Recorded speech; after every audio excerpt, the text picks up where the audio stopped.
ख़ास इस्लामाबाद से वो आए हैं। डॉक्टर शाहिद नदीम साहब हैं जो कि डायबिटोलॉजिस्ट हैं और किसी तारुफ के मोहताज नहीं है। एंड इनकी जो रिसर्च मेरे पास आई थी उसमें ये है कि अभी he is one of the best person जिनका सोशल मीडिया पर टेका बहुत भारी है।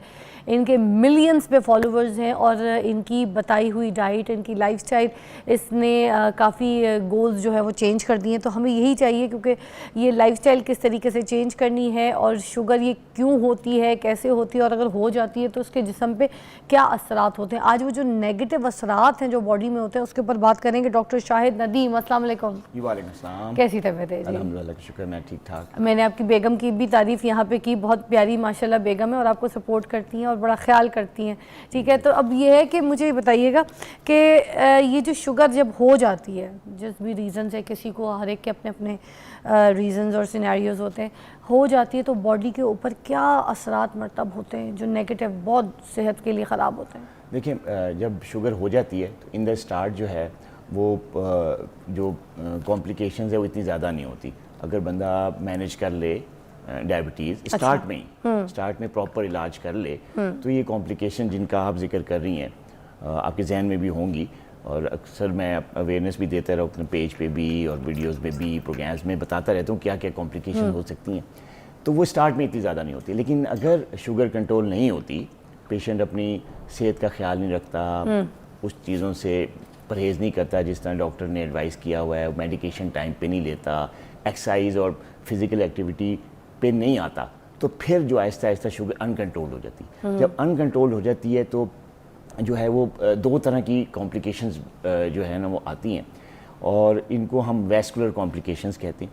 एक होती है माइक्रोवैस्कुलर कॉम्प्लिकेशन, जो छोटी शरेयानें होती हैं ना वो वीक हो जाती हैं, जहाँ से ब्लड सप्लाई होता है ना डिफरेंट टिश्यूज़ को, डिफरेंट वो वीक हो जाती हैं due to uncontrolled sugar levels. क्योंकि जब ग्लूकोज का लेवल बढ़ता है तो उसका इफेक्ट ब्लड वेसल्स पे आता है। तो इसमें दो तरह की ब्लड वेसल्स बॉडी में होती हैं, एक बड़ी शरेयानें होती हैं, एक छोटी शरेयानें होती हैं। अच्छा। जो छोटी शरेयानें होती हैं वो पहले जो है वो डिस्टर्ब होना शुरू होती हैं, डैमेज होना शुरू होती हैं, जिसकी वजह से मतलब न्यूरोपैथी आती है, रेटिनोपैथी आती है, इस तरह की कॉम्प्लिकेशंस आती हैं जिससे आंखों की वीकनेस हो जाती है, नर्व डैमेज हो जाता है, हाथ पाँव में सुनपन और जलन और इस टाइप के सिम्टम्स आना शुरू हो जाते हैं। इवन के लोग जो है वो न्यूरोपैथी की वजह से रात को सो भी नहीं पाते सही तरीके से, इस कदर शदीद किस्म की जलन होती है।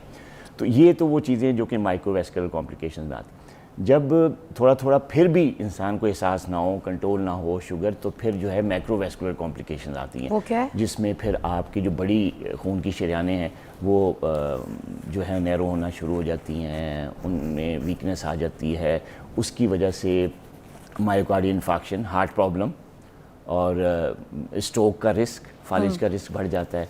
पेरिफेरल वैस्कुलर डिजीज़ जो है वो हो जाती है, जो हमारी बड़ी वेसल्स हैं जो पाँव और टांगों को सप्लाई करती हैं, ब्लड सप्लाई करती हैं, वो वीक होना शुरू हो जाती हैं। इंसान थोड़ा सा चलता है तो टांगें दर्द करती हैं, बैठता है तो फिर आराम आना शुरू होता है। तो इस तरह की कॉम्प्लिकेशंस आती हैं। ज़्यादातर जो कॉमन जो नाम है, जैसे ऊपर से हम शुरू करें, जो है ना, अगर मैक्रोवैस्कुलर है तो स्ट्रोक का रिस्क बढ़ जाता है, फालिज होने का ख़तरा बढ़ जाता है, फिर आँखों के पर्दों की जो है ना वो रेटिनोपैथी, जिसकी वजह से बीनाई मुतासर होती है। ख़ास तौर पे जब इंसान बाहर धूप में निकलता है तो नज़र आना बंद हो जाता है, बहुत ज़्यादा धुंधलापन, जैसे ही छाँव में आता है बेहतर हो जाती है आई से, लेकिन ये फिर ज़्यादा ये प्रोग्रेसिव है। फिर आहिस्ता आहिस्ता जब नहीं इलाज होता है इसका तो फिर ये चीज़ बढ़ती है। और ब्लाइंडनेस की जो है वो diabetic retinopathy one of the जो है ना टॉप कॉज है इसकी, के अंधापन जो है इस रेटिनोपैथी की वजह से आ जाए। इसके अलावा फिर हम नीचे आएँ तो हार्ट प्रॉब्लम का रिस्क बढ़ जाता है, मायोकार्डियल इन्फेक्शन। जब शुगर कंट्रोल नहीं होती तो जो इस्कीमिक हार्ट डिजीज़ का जो रिस्क है बहुत बढ़ जाता है। आपने सुना होगा कई लोग जो है ना वो हार्ट प्रॉब्लम की वजह से स्टंट डलवाते हैं, PCI होती है उनकी, कई तरह की ओपन हार्ट सर्जरी करवानी पड़ती है। तो इसमें भी सबसे ज़्यादा कॉमन जो वजह है, जो रीज़न है इस कॉम्प्लिकेशन की, जो हार्ट डिजीज़ की, वो डायबिटीज़ है।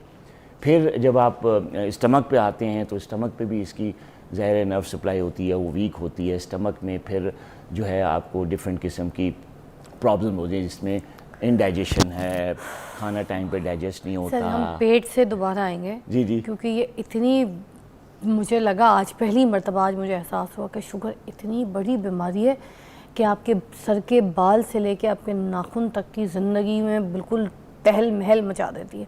इस पर डिटेल में आके और बात करते हैं, मगर एक ब्रेक ज़रूरी है। ये देखें शुगर क्या चीज़ है।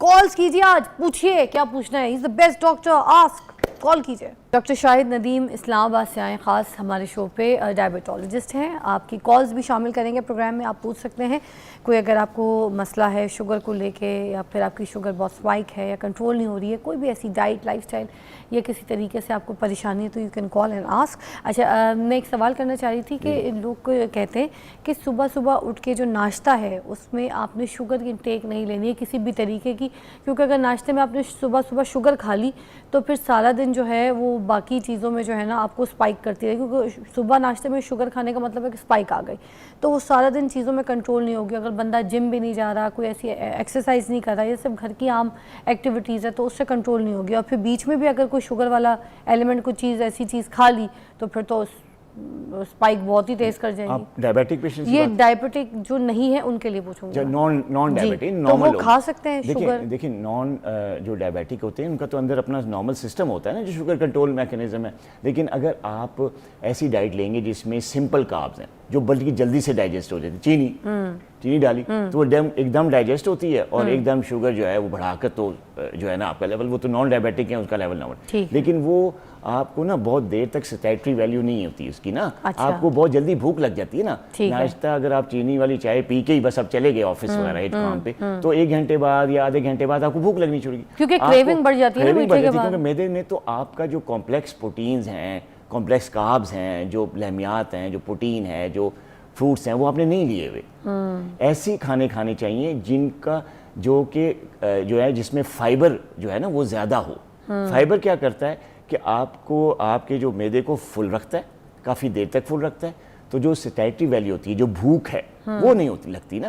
अगर आपके खाने में फाइबर नहीं होगा, मसलन जो मीठी चीज़ें हैं, बेकरी का सामान है, चीनी है, शक्कर है, जो जिसका जिक्र आपने किया, उसमें फाइबर तो नहीं है। तो जब फाइबर डाइट में नहीं होगा तो फिर ये क्रेविंग्स और ये सारी शुरू रहेंगी, आपका नाश्ता पेट अब ये चिया सीड में बड़ा फाइबर होता है, आपको पता है। अब ये पूरी दुनिया जो है चिया सीड के ऊपर लग गई, और वो ये कहती है कि हमारा वेट भी कम हो रहा है इससे।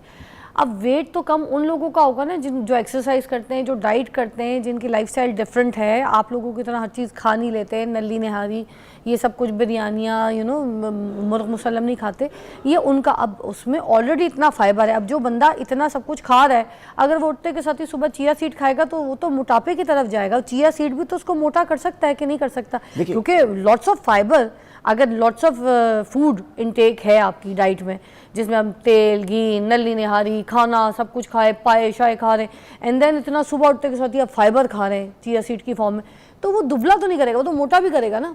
देखिए चिया सीड जो है वो बड़ी अच्छी डाइट है, मैं खुद उसको प्रमोट करता हूँ।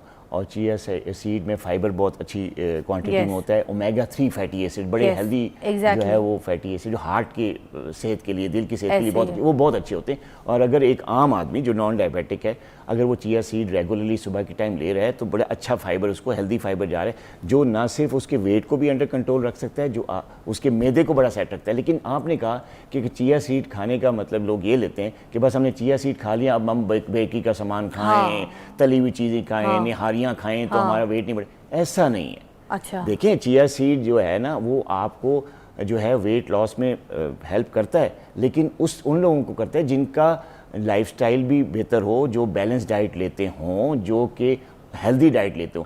ये नहीं है कि आपने चिया सीड सुबह खाया और फिर आप निहारियां खा रहे हैं और सारा दिन भी इतना फाइबर खा रहे हैं, एक्सरसाइज भी नहीं करते, नहीं तो फिर तो वेट बढ़ेगा। यही तो मैं बताना चाहती थी, ये लॉजिक मैंने कहा आज आपसे क्लियर करूं कि अगर कोई ऑलरेडी सारा दिन इतने खानों के फॉर्म में फाइबर ले रहा है, सुबह उठने के साथ ही भी नहार मुंह फाइबर ले रहा है, तो वो मोटा करेगा, दुबला नहीं करेगा, अगर आपका लाइफस्टाइल ठीक नहीं है, क्योंकि दुनिया इसी पे लगी हुई है। तो मैं ये बता रही थी कि अगर आप कभी सोच रहे कि मोटे क्यों हो रहे हैं, उस वजह से हो रहे हैं, उस वजह से आपका लाइफस्टाइल ठीक होगा, फिर आप फाइबर खाएंगे तो कोई मसले, आपको वेट लॉस होगा।